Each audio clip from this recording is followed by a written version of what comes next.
Daily current news में आज का हमारा विषय है डॉक्टर भीमराव रामजी अंबेडकर की 135वीं जयंती। आज का हमारा एपिसोड मॉडर्न हिस्ट्री से जुड़ा है। तो सबसे पहले देखते हैं हम इस एपिसोड में किन किन विषयों पर चर्चा करेंगे। सबसे पहले हम देखेंगे ये चर्चा में क्यों है।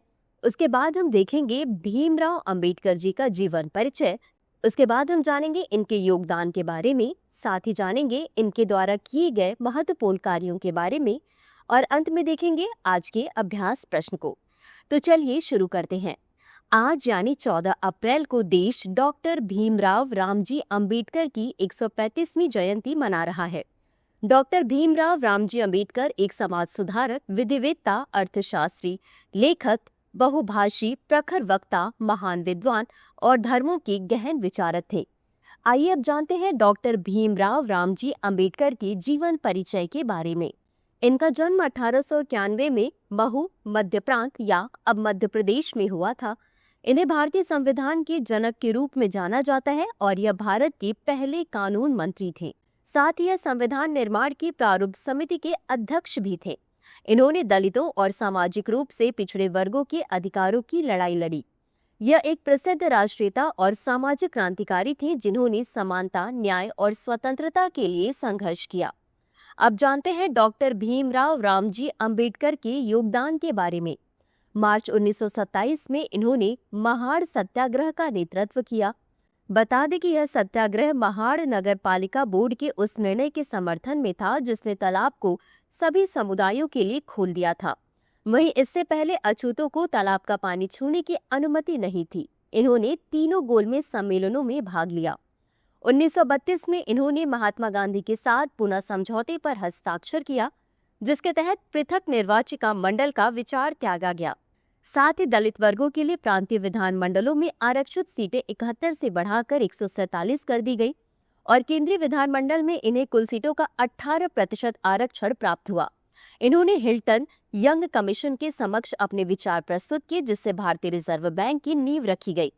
अब जानते हैं डॉक्टर भीमराव रामजी अंबेडकर के द्वारा किए गए महत्वपूर्ण कार्यों के बारे में। 1936 में यह बम्बई विधानसभा के लिए विधायक चुने गए। 1942 में इन्हें वायसराय की कार्यकारी परिषद में श्रम सदस्य के रूप में नियुक्त किया गया।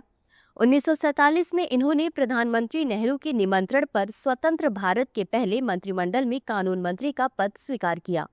1951 में हिंदू कोड बिल पर मतभेद के चलते इन्होंने मंत्रिमंडल से इस्तीफा दे दिया और बाद में बौद्ध धर्म अपना लिया। 6 दिसंबर 1956 को इनका महापरिनिर्वाण हुआ। 1990 में इन्हें भारत रत्न से सम्मान प्रदान किया गया। अब देख लेते हैं इनके द्वारा लिखी गई पत्रिकाओं के बारे में। मूक नायक 1920, बहिष्कृत भारत 1927, समता 1929, जनता 1930। इनके द्वारा लिखी गई पुस्तकें हैं जाति का विनाश, बुद्ध या कार्ल मार्क्स, अछूतः वे कौन है और वे अछूत क्यों बन गए, बुद्ध और उनका धम्म, हिंदू महिलाओं का उत्थान और पतन।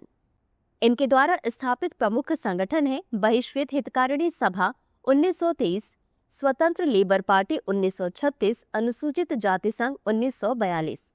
इसी के साथ अंत में देख लेते हैं आज के अभ्यास प्रश्न को। ये प्रश्न यूपीएससी के साल 2012 के प्रश्न पत्र में पूछा गया था। निम्नलिखित में से कौन सी पार्टी डॉक्टर BR अंबेडकर द्वारा स्थापित की गई थी?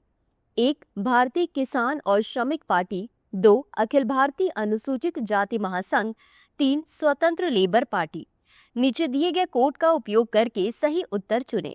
A केवल 1 और 2, B केवल 2 और 3, C केवल 1 और 3, D 1, 2 और 3। इस प्रश्न का उत्तर कमेंट बॉक्स में जरूर दें। अभी के लिए बस इतना ही। धन्यवाद। डियर व्यूअर्स, अपने एग्जाम की तैयारी को और बेहतर करने के लिए हमारे चैनल को लाइक, शेयर और सब्सक्राइब करना न भूलें।